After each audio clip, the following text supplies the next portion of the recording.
peking plaka, no?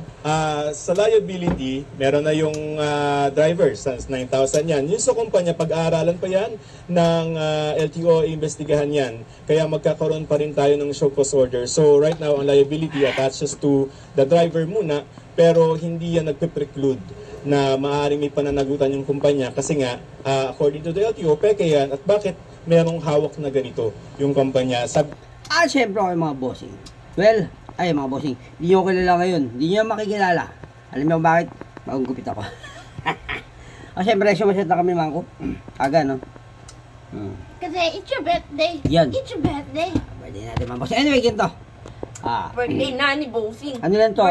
Reaction bossing. video. Doon sa SUV na may plaka number 7 na dumaan sa EDSA bus way line, etc. Yan. Okay. Ganito mga bossing. Siguro naman, as of the moment, in present time, ay informed na ang mga tao, lalo na kung driver ka, nagmamaneho, etc.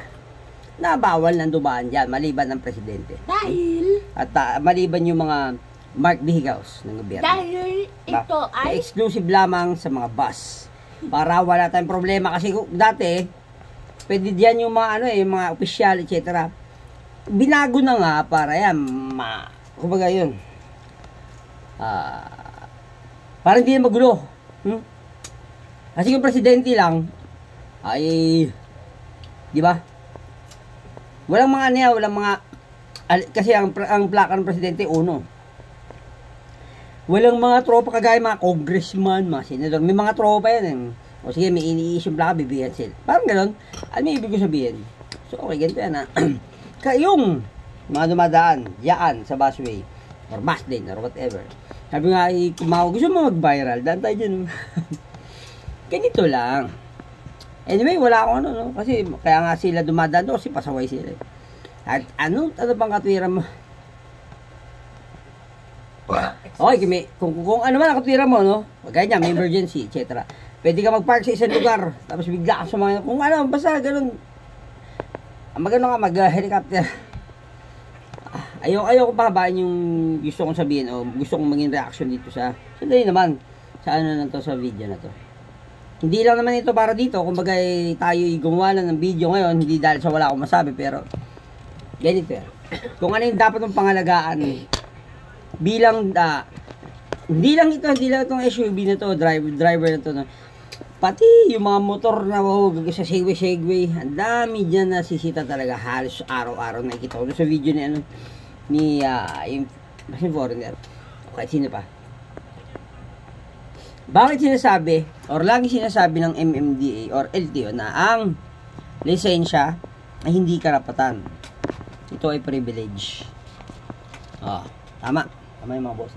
Privilege ng mga may license para ka makapagmaneho sa mga kalsada na pwede mong pagmanehohan. So, although, kaya nga sabi ko nung nakarang video natin, tayo nabubuhay sa sibilisadong mundo na merong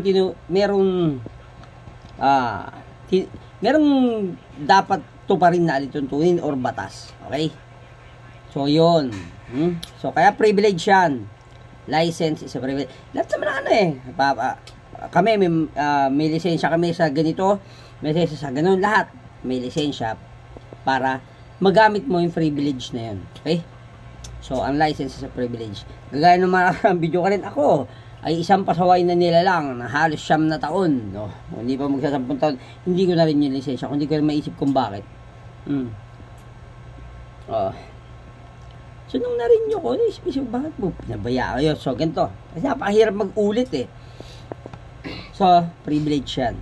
Pag yan, naalis sa atin, depende na lang sa inyo. Naalis sa atin ang dami mong panghihinayang na kaya mong gawin, na pwede mong gawin kung meron ka lisensya. Okay? Hindi kagaya no, nakapag-drive ka, may illegal ka o ano kundi kompleto. May alam mo yun, hindi ka free. Hindi ka free to go anywhere where you wanted. So, ganito nga. Unang-una, ano yung sabi ko doon sa mga dadaan dyan, napakalaki ng fee. 10,000. Kumayaman ko, walang problema. Hindi ko alam kung ilang niya pagkatatlong beses yata may revocation yata yun of license. Pero ganito na lang. Kung gusto nyo talaga mag-viral, di gayahin yan. Diba? Hindi ko na kailangan wala naman ako doon sa place na na makialam or ano. Sabi ko sa akin lang, sayang naman. O kasi marami kasing nasanay doon sa wala namang manghuhuli, mga ganun. Hindi nyo alam, may mga dyan, may uso na camera ngayon, uso sa CCTV. Hindi wala man kayong makita na nakakalat na enforcer dyan na nakatago lang. Pwede yun, hindi naman kasi mandatory checkpoint yun pag violation. Hindi kagaya ng checkpoint na dapat ay yun nasa clear and sila, maayos na lugar, kitang-kita ng mga motorista. Unlike yung sinasabi kong mga gawa, dumang ka sa busway, wala ka nakita ng enforcer doon, sa banda doon. Tapos pag dumahan ka ng busway niya, bigla silang lulusot. Ayun, kasi pasaway ka. So, ganito na lang. Kaya ang sabi ko, noon, sumunod. Huwag susuway. Para walang problema at walang indulto at walang asunto. Ganun po mga bossing nga. So, hindi ko nakabaan. Ano pag gagawin natin? Mangko? Iinom. Let's Busog rock. na ako. Let's rock.